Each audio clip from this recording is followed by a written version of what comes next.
पहले दिन तो रमला ने अपनी अम्मी की बहुत खातिर मदारत की ताकि उन्हें इस बात का अंदाज़ा ना हो सके कि वो नहीं चाहती कि उसकी अम्मी यहाँ पर रुकें।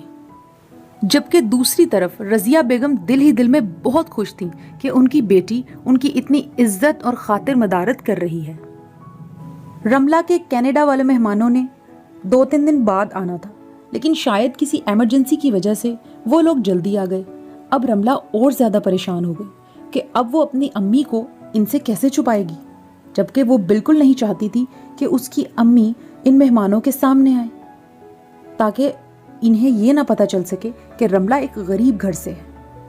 रमला को पता ही नहीं था और उसकी अम्मी मेहमानों के सामने चली गई। अरे आप कौन हैं?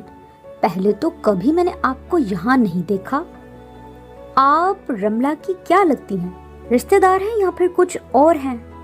इससे पहले कि रज़िया बेगम कुछ बोलती, रमला फौरन आई और बोली, अरे नहीं नहीं, रिश्तेदार कहाँ है मेरी तो कुछ नहीं लगती। ये दूर दराज की बुआ हैं, इन्हें हम किचन के कामों के लिए बुलाते हैं। अभी भी जरा तुम लोगों ने आना था ना, तो इसलिए किचन वगैरह को देखती हैं। ये रात को चली जाती हैं अपने घर।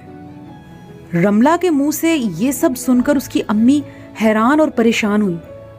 वो तो रमला को देखती ही रह गई कि किस तरह उसने अपनी माँ का तारुफ कराने को गिरा समझा, और वो परेशान हक्का बक्का बस चुपचाप वहां खड़ी रही। ठीक है बुआ, आप किचन में चलें, जैसे ही खाना लगाना होगा मैं आपको बता दूंगी। और फिर उसके बाद बेहिस रमला बिना इस बात की फिक्र किए कि उसकी अम्मी किस हाल में होंगी, ये सब सुनने के बाद चुपचाप मेहमानों के साथ खाना खाती रही। उसके बाद रात हो गई। अब रमला को ये परेशानी लाहक थी कि उसने तो मेहमानों से ये बोला है कि जो बुआ हैं वो यहाँ नहीं रहती, रात को अपने घर चली जाती हैं, और अगर सुबह को उन्हें किसी ने देख लिया तो उन्हें शक हो जाएगा। अब वो ये सोचने लगी कि वो अपनी अम्मी को किस तरह उनसे छुपाए। ऐसा सोचकर उसने अपनी अम्मी के कमरे का दरवाजा बाहर से लॉक कर दिया ताकि वो बाहर ना आ सके।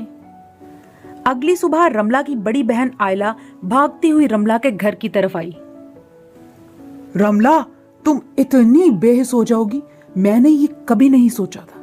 तुम्हारी हिम्मत कैसे हुई कि तुमने अम्मी को सारी रात कमरे में बंद रखा, सिर्फ इसलिए कि तुम्हारे कनाडा वाले मेहमानों को ये ना पता चल जाए कि तुम बैकग्राउंड से एक गरीब लड़की हो। तुम्हें शर्म आनी चाहिए।